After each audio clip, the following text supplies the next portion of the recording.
nga ba ang ibig sabihin nito? As we go through our lesson, you will be familiar on the different alphabet part of lines and its importance in a drawing or layout. So, handa na ba kayo sa topic natin? So, that is about alphabet of lines. So, when we say alphabet of lines, lines are the critical component of sketching. So, hindi tayo basta pumipili ng mga lines. Critical daw siya na component. So, mas maintindihan natin yung meaning ng isang sketch or isang layout or drawing if we know how to use these lines. Lines have different types, thickness and shape. Has its own and shape has its own meaning. So, bawat line, kung napakapal siya or napanipis, may ibig sabihin yan. And the alphabet of lines are also known as line symbols. So, kapag nakakita tayo ng word na line symbols, tsaka alphabet of lines, pareho lang yan. And we have 11 lines na pag-aaralan for this lesson. So, the first one is the visible line. A thick line that represents the visible edges or outline of the object, also known as object line. So, visible line and object line is just the same. So, I have here an illustration of a visible line. So, kung mapapansin nyo, itong itsura ng visible line, isang straight line lang or normal na line na nakikita, yung medyo matingkad yung pagkakasulat niya. So, that is the visible line. Sabihin ng visible nakikita. So, ito yung part daw na to, yung part ng drawing nakita. Again, that is the visible line. Aside from the visible line, we have the hidden line. A medium thick line composed of short dashes about 2 to 3 millimeters long with space between dashes about 1 to 2 millimeters wide. It represents the surface or edges that cannot be seen. So, this is the illustration of a hidden line. So, ito. Kung yung visible line kanina, isang straight lang, ito, putol-putol. Composed of short dashes. About 2 to 3 millimeters long. So, sa box na to, or sa layout na to, ito ang hidden line. Ito. Yan. So, gustong pakita sa drawing na to na yung hidden line ay hindi talaga siya kita. Nakatago. Ano siya? Kabaliktaran siya ng visible line. Etong mga visible line, kita yan sa labas ng drawing. Or sa tunay na object, kita yung mga edges na yan, mga line na yan. At eto namang visible line, hindi siya kita, nasa loob, from the word hidden, or represents the surface or edges that cannot be seen. So, aside from the hidden line, we have center line. A thin line consisting of long dashes and short dash drawn alternately. It represents the axis or center of symmetrical shapes like a ball, washer, rectangular block, or cube. So, from the word itself, center, it represents the axis or center. So, this is the illustration of a center line. So, long dash and short dash drawn alternately. So, ito yung medyo long dash, ito yung short dash, long dash, short dash, drawn alternate. So, ito ang center line, pati itong kabila. So, para malaman talaga yung pinaka-center, dito, kung saan sila nag-intersect. Ano? So, this is the center line. Next, we have the dimension line. A thin line with an arrowhead in the end used to indicate the measurements of the object. So, this is the illustration of a dimension line. So, ito ang dimension line. Itong line na to. Itong straight na to. And, palatandaan natin sa dimension line, it has arrowhead at the end. So, ito ang arrowhead. Para daw malaman kung ano yung haba. So, yan. For example, etong dimension nito ay 10 inches. So, pag nakakita kayo ng dalawang ganito, dalawang parang quotation, inches yan. Pag nakakita kayo ng isa lang, yan ay feet. Halimbawa, nakalagay dito 10, tapos isang ganun lang. So, yan ay 10 feet. Ito, dalawang kudlet, so that is 10 inches. So, ayan ang dimension line.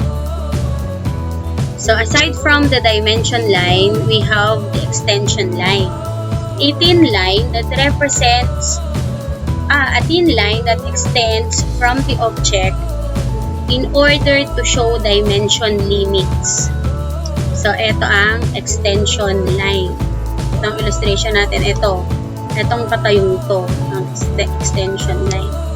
Kung i-analyze natin sa mga tao, parang best friends tong extension line at saka dimension line. Wow! Or kung sinong taong concerned sa'yo. Ikaw si dimension line, tapos yung taong concerned sa'yo, siya si extension line. Aww. Dahil sinasabi ni extension line, uy, dimension line, hanggang dito ka lang. Kumbaga, huwag ka nang lalampas dito, mapapahamak ka. So, ganoon. So, yun yung dimension line at extension line. Parang mga magulang natin, ano ko, hanggang dito ka lang ha, bata ka pa. Hanggang dito lang. Huwag kang lalampas dun sa kabila. Ano? So, yan ang extension line. At saka, imagine niyo kung walang extension line, dire-diretso lang yan. Dire-diretso lang yan hanggang kabila. Hindi natin alam kung saan ang punta niyan. Imposible naman na walang katapusan yung drawing or yung isang object dun sa drawing, diba? So, talagang laging magkasama itong si dimension line at si extension line. Next, we have the long break line. A medium thick line consisting of broken and straight lines drawn alternately. It is also known as limiting line. This limits the length of an elongated object without changing the size of its view. So, this is the illustration of a long break line. Medyo may parang na heartbeat sa mga hospital. No? Yung may machine na nag-ano ng ating heartbeat. So, yeah, that is the long break line. Aside from long break line, we have short break line. A thick line drawn in freehand to show details that a part has been cut off or broken out. So, this is the illustration of a short break line. Ito lang, ang short break line ito. Medyo paalon-alon ng konti. So, gusto daw sabihin ng short break line na ito, sa bolang to, etong part na to ay broken out or cut off. No? So, that is the short break line. So, next we have section line. 18 lines to show the surface that has been cut. They are evenly spaced or spaced evenly at 45 degrees with the horizontal to make shaded effect. So, this is the section line. Itong mga nakaslant na to. This is the section line. So, ito ang section line sa ating drawing. It is the surface that has been cut. So, kung mapansin nyo sa bolang to, yung mga kitang-kita na line, that is the visible line.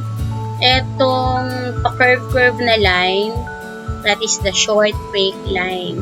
At etong nakaslant na to, 45 degrees, na parang shaded effect, That is the section line.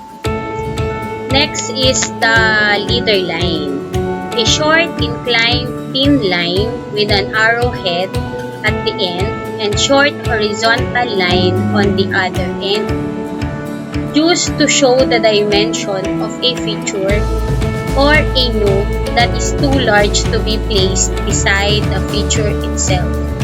So this is an illustration of a leader line. So ito yung leader line ito. Ito. Parang sinasabi niya anong meron dun sa part na yun. So kung dito ilalagay yung figure or yung definition niya or yung feature niya, baka magsikip dun sa drawing. So pagka may instance na ganun, maglagay na lang ng leader line.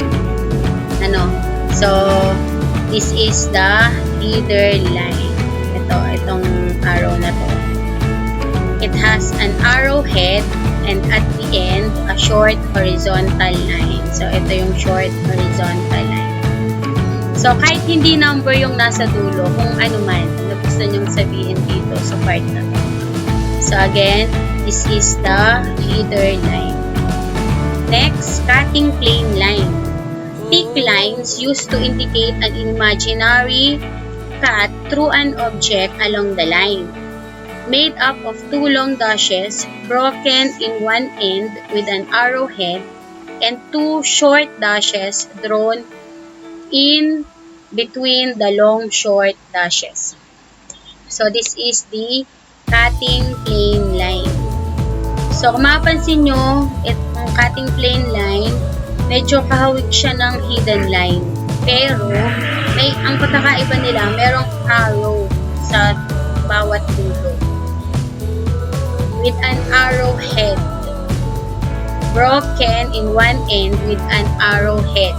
And two short dashes drawn in between the long dashes. So, ito, ang cutting plane line sa ating drawing ito. So, gustong ipakita ng cutting plane line in case na mahati yan sa loob, anong meron, anong itsura niyan sa loob. So, yun. This is the cutting plane line. And, etong nakahigang to, nakaslant na to, 45 degrees, the section line. Ito, this is the visible line. Pero etong may arrow na to, again, this is the cutting plane line. So next is the phantom line. A thin line that shows position of part of an object that moves drawn by two short dashes and one long dash. Again, a thin line that shows position of part of an object that moves drawn by two short dashes and one long dash. So, kung may part sa drawing natin or sa object natin na gumagalaw or pwedeng igalaw, gagamitan natin ng phantom line. So, ito ang itsura ng phantom line. Ito, two short dashes and one long dash. Ito, short, short, long. Short, short, long. Short, short, long. So, that is the phantom line. Isang object lang to, pero gusto niyang pakita na gumagalaw yung object na yun. Hindi siya naka-steady. So, that is, again, the phantom line. So, those are the 11 lines. So, exercise muna tayo. So, for the exercise 1, you're going to match column A with column B. So, column A, dito yung mga names ng lines. Column B, dito yung illustration ng mga lines. So, nasan kaya dito ang phantom line? Pwede kayong sumabay ng sagot or kung anong nasa isip nyo. At sana, kahit hindi ko kayo kita tama yung mga nasasagot nyo, or okay lang din naman magkamali. So, nasan kaya ang phantom line? So, very good. Nasa letter B. So, eto ang phantom line.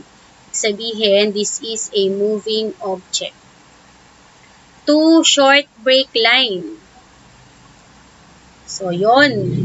Napabilis. This is the short break line. Letter E.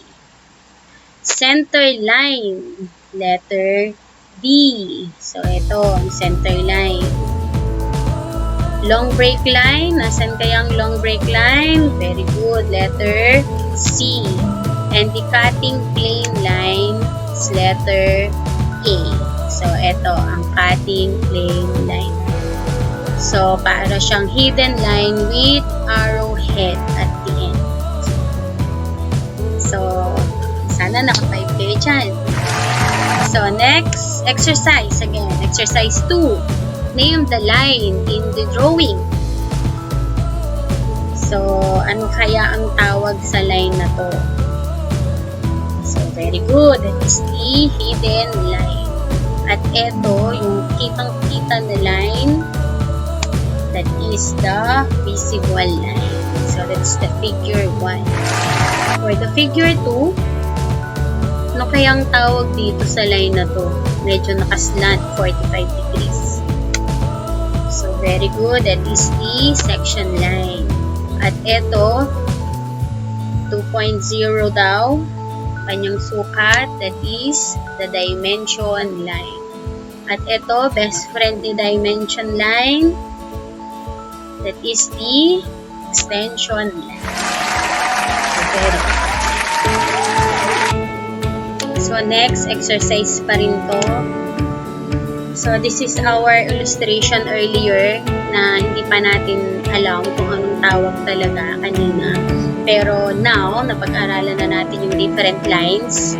I know, kayang-kaya na natin itong sagutin ng sabay-sabay. Yahoo! So, ano kayang line to? So, ito yung sinasabi niya na this part can be moved or it is the moving part. So, this is the phantom line. Very good. And then, this one, short dashes. That is the hidden line. At ito naman, ano kayang tawag sa line na to? That is the center line from the word itself para makita natin kung nasa ng center. At ito, ano kayang tawag sa line na to? Itong kitang-kita na line. That is the very good, the visible line. At ito, itong pa-curve ng malaki. That is the long break line. Ano kaya naman to?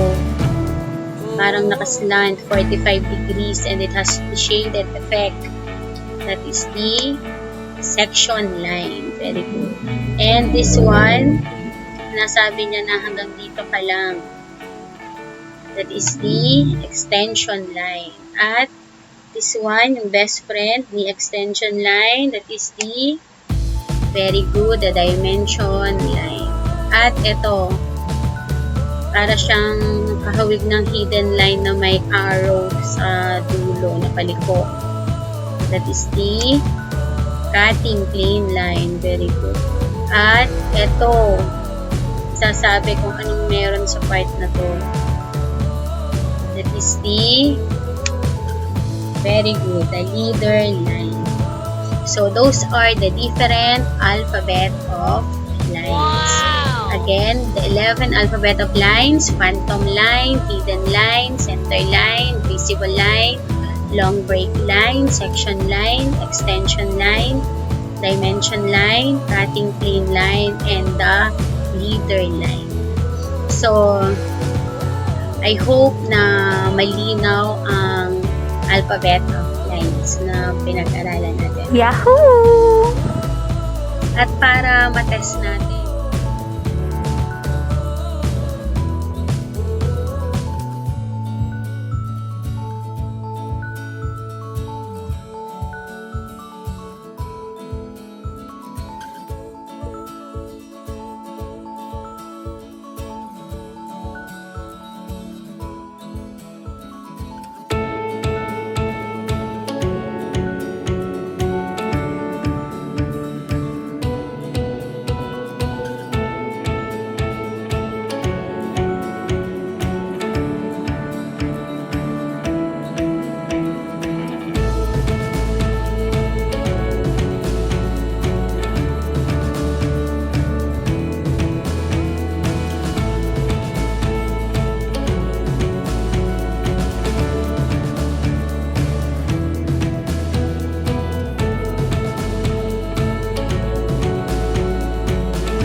Reggie, how long have you been on the couch for? Since breakfast.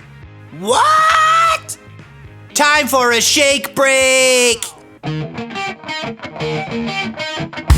Okay, follow my lead. Here we go.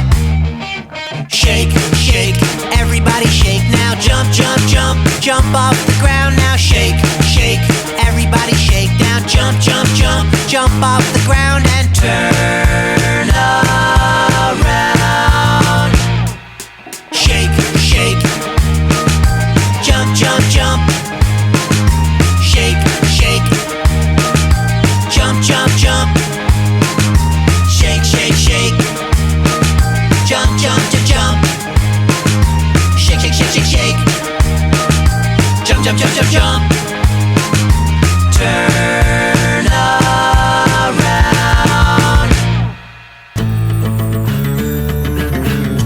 Subscribe.